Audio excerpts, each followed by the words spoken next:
Hello YouTube, my name is Thieo of the Gaming Handyman. Today I brought a little tutorial on how to build decks in the new Dragon Ball Super card game from Bandai. Now right here I have in front of you is two of the half decks, the promo decks that Bandai gave out. I got from a friend of mine, my friend Kevin. You would hear his name off another video I did. And I decided to do this video in inspiration by Thieo Gaming. He decided to put out some decks ideas, and I was questioning some of his choices, but then I realized in this game you have to build your deck a little differently than most of the games that have a power source like energy or mana in Magic the Gathering. So since I had those questions and confusions, I thought it'd be a good way to give these tips out for future gamers, new players, veteran players, etc. So let's start with the color. Now, as you can see, Goku is a green leader. However, you don't need to have a fully green deck like in the Panini version of the game. You can have multiple colors, like this deck came with these blue colors, but these are only worth really to combo since none of them have effects except for Gohan with double strike. But it's a little high to summon him, so I'd suggest just comboing unless you feel it's worth. But with that being said, with the other colors, here is Goten, Family of Justice, and he has an ability of when you combo. And every color has the same thing with the different abilities. His ability, of course, is when you combo on your turn, you choose up to one of your opponent's battle cards of energy cost of 3 or less and KO it. And that's pretty much the gist of green, is the board control and hand control.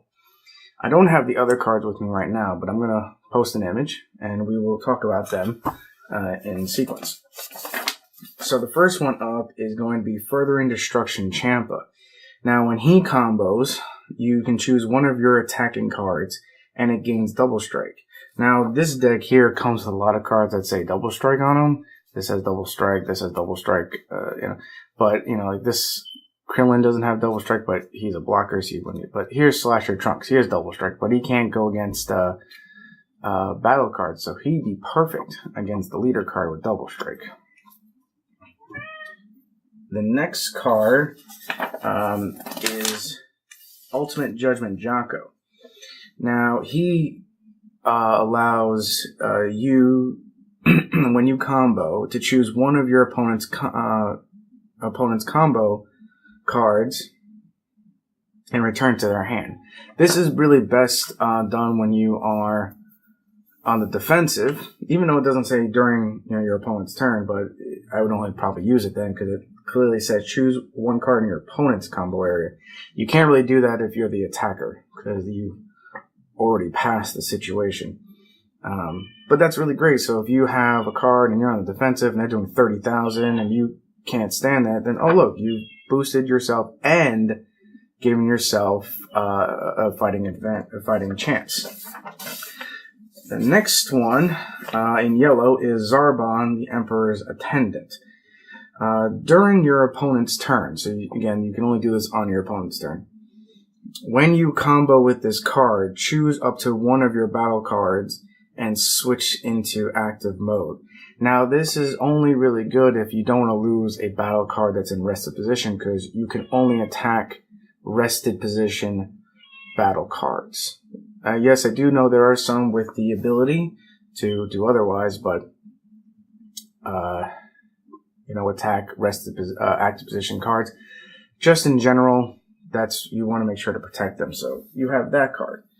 Now, even though this is green, you'd want to throw these cards in, because if it does have a combo cost of 1 energy, as it says right here on Goten for the 5,000, you don't need the particular energy. So if you were running a solely blue deck and you threw this in, this would be fine because it wouldn't hurt you. Same thing with the Champa card. If you threw that in, you can attack with 1 and then be like, all right, I'm going to make this card have double strike so I can attack with that later. It's all about that kind of purpose. Now, this card here, which usually costs 0 and it gives 0 combo, but it has a great ability, and there's one in each of the colors as well. So this Trunks, Protector of Children, says when you combo with this card, and if your leader is green, your life is 4 or less, you draw 1 card and you add 10,000 to the combo for the duration of the turn. So this can potentially do 10,000 combo instead of 0.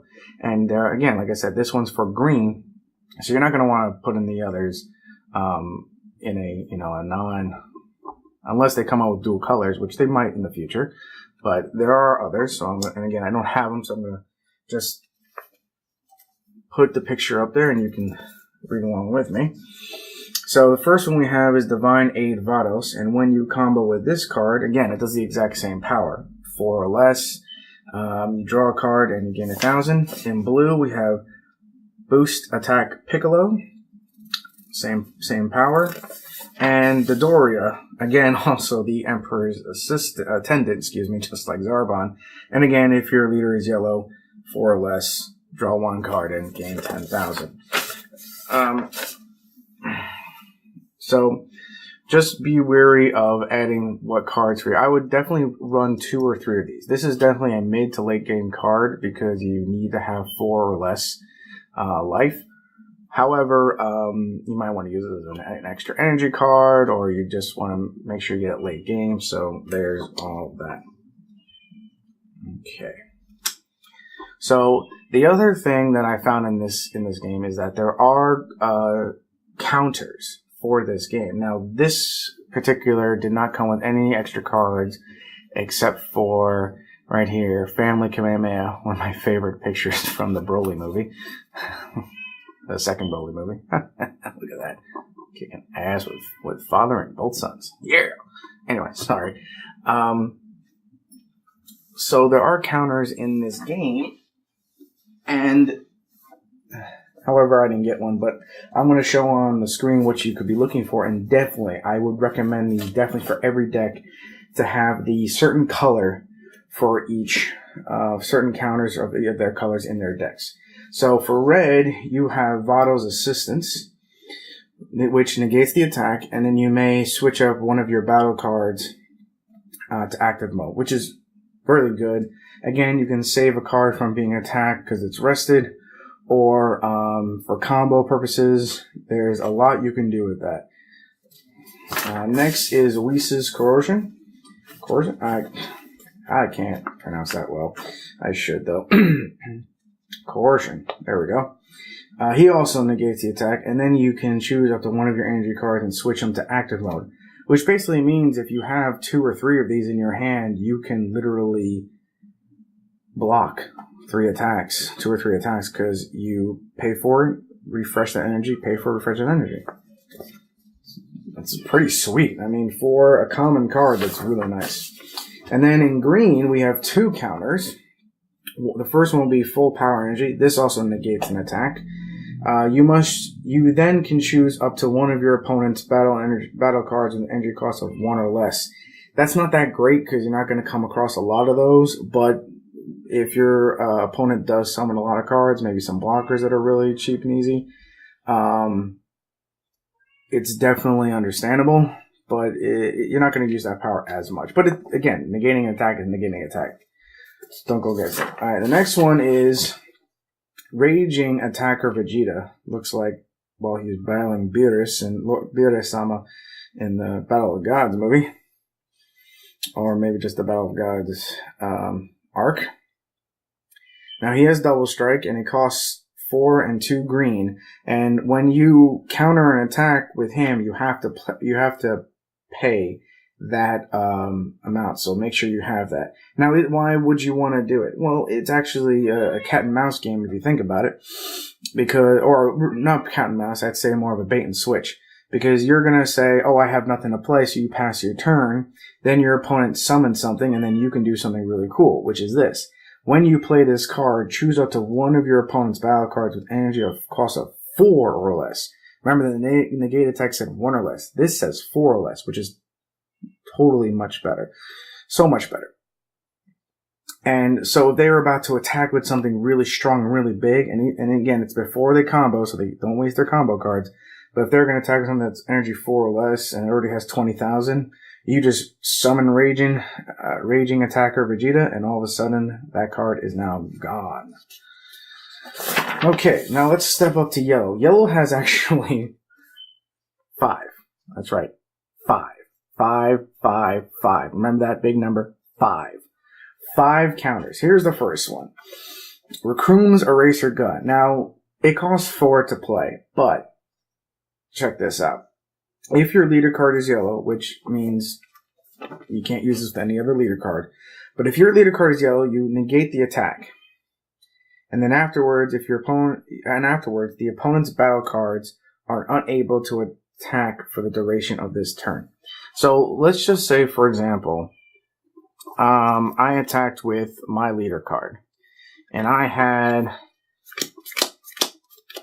4 Gohans out, which would be hard, but let's just say if that was possible. So if I attacked with this, and then it blocks with Raccoon, then all of a sudden, all these cards can attack this entire turn. So it's actually really powerful and worth it.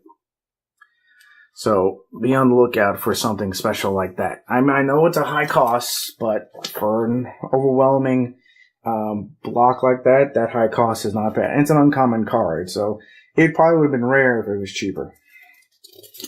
Next is Cold Bloodlust. Perfect name for it. Perfect picture of Frieza giving the eye. Now, it counters a play. So in essence, if I were to play this Striker Gohan here, then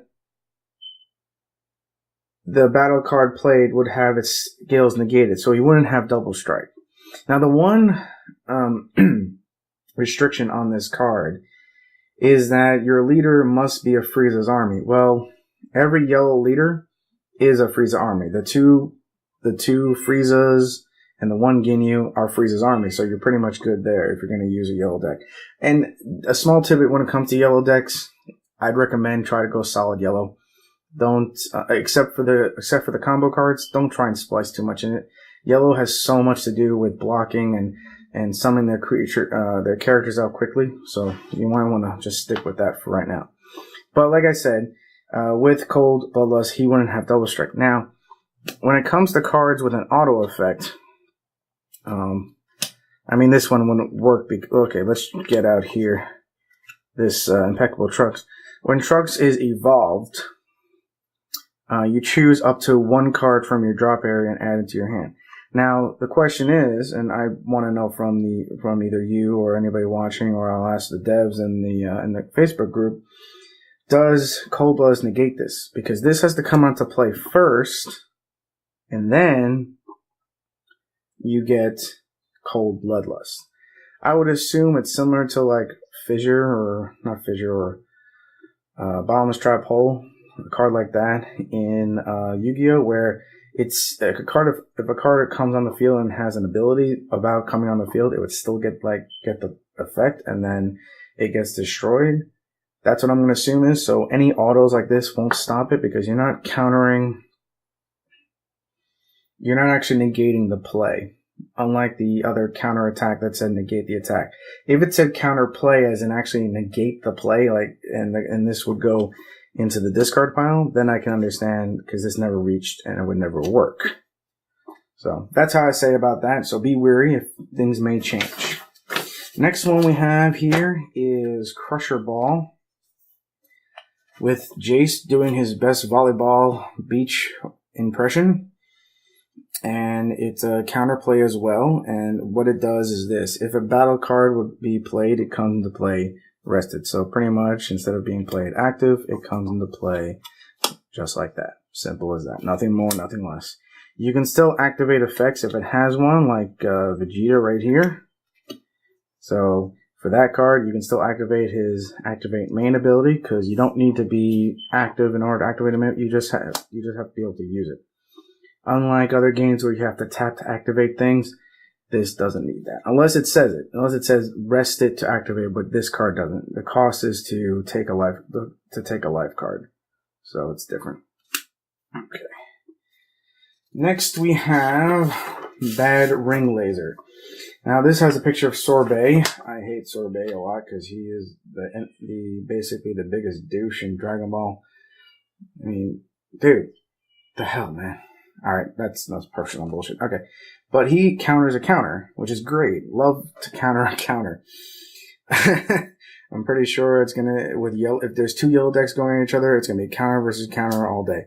However, he does have one small restriction. You need to place one yellow card from your hand to the drop area in order to activate the ability. So, like I said, in yellow, I would really strongly suggest go all yellow with a yellow leader, and you'll be able to do a lot of different combos.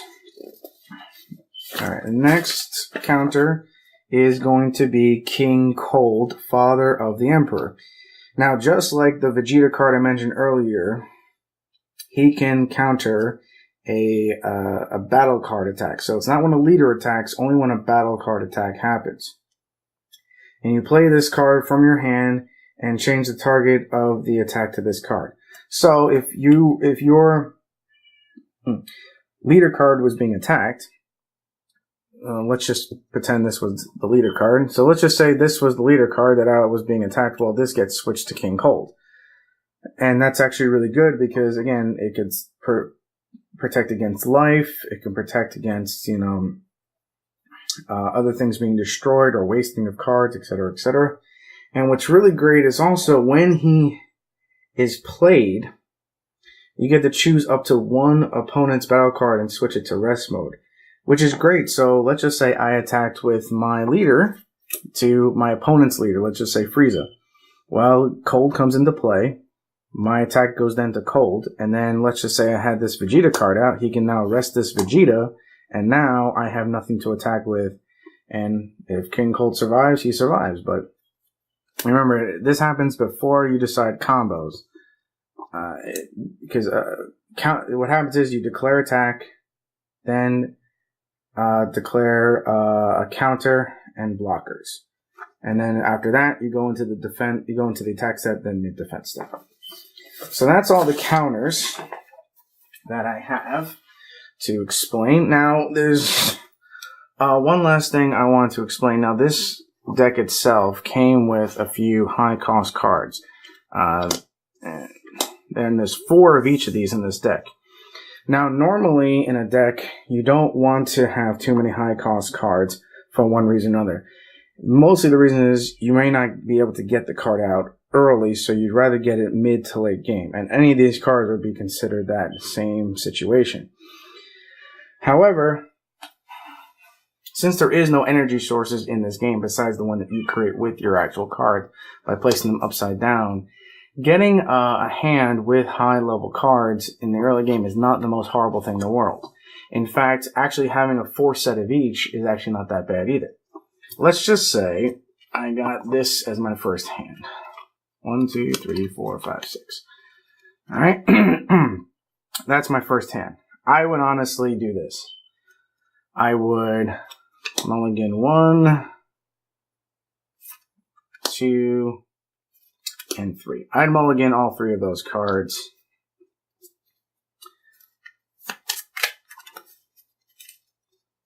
Shuffle up. And I got 1. Let's not do that. I'm going to cheat here a little bit. 1, 2, 3. Let's just do that. I know it's a little cheating, but it's okay. So now this is a better hand. Now you might be thinking, why don't I also get rid of this one? Again, because it's too high cost. Well, I'd rather have 1 so I can use it for energy. I don't really care for his other ability here because I lose a life, but if it's worth it, it's worth it at the time. But in the beginning, I'm not going to use it too much. So I'd rather keep that there. And then I can tap 1 and bring out a Slash Your Trunks, which is great. And then with this hand being as cheap as it is, I mean, I have all 3 of those Gotens now. I have 4 of them, but, this is definitely worth playing like this. So take it in strife when you're building a deck and you don't know how many cards of a certain level to use of cost, that a high cost one is not horrible to get simply because you're going to use it mostly for energy. Now in this deck, if you're playing the demos and you want to tip it what to do, literally keep these in your hand to combo. That's all they're really good for. This one, that's up to you. Based on the situation, you can either give yourself the 10,000 or you can play it. But you need one card of, you will need one blue. And you only need one blue to summon this. So if you want to use one of these as your energy to summon one of these, that's fine. Again, they're pretty much useless except for being combo cards. Okay. So that's pretty much what I got out of when seeing other people build their decks and building the decks myself. I have a lot of things written down yet. I have seen a lot of the cards. I'm waiting on the rest of the things to be shown, so we'll see about how that goes. And just a quick recap. Remember a few things. Number 1, you don't need to stick the same color as your leader. Number 2, cards that say when you combo are great to have even if you don't have the same color, because you don't need the combo, you don't need the actual the energy color, you just need one energy to play, or no energy, like the Jocko, it doesn't need energy. And also, don't forget to look for this kind of card as well, to put in your deck with the leader that you have, whether you are using a wholly different color or what, doesn't matter. Make sure you have either 2 or 3 of these, because this card will help you greatly mid to late game, or even early game if you lose life quickly. Don't forget to put in any of the negates on, because they will definitely be of some help, because you always want to negate an attack. Even if Raccoon is a lot, it's definitely worth in the end, especially with all the life you'll be taking away with Ginyu, or the exchange you'll be doing with the draw power from Frieza. There's a lot you can really do with it. And remember, when it comes to high cost cards, you don't need to worry about putting in too much, because you might need them for the energy. But don't put them like, oh, I can put every as a high cost card. It'll be great. It'll be fine. No, don't do that. I just mean, instead of, if you have like 3 or 4 high cost cards, and you were thinking about only putting 2 in of each of those cards, you may want to put in 3 or 4 only because you know you can use them for energy later on. Any other comments, questions, concerns? Remember that I am part of the Facebook group, the Judge Facebook group, and I'm always asking Bandai and the devs questions. So if you have any questions, put in the comments below. If there's any other questions that you don't understand from what I've said today, please put in the comments below and I'll clarify as best as possible. Or any other questions that you're just wanting to know about certain things of the game. If you liked the video, press that like button and don't forget to subscribe. It really helps out a lot. And also, don't forget to go over to the Gaming Handyman page, where my friends and I play a lot of different video games, whether we're drunk or just assholes. So either way, it's pretty much the same. And we have a good time doing that. So again, don't forget to like and subscribe. And as always, guys, till the next video, see you.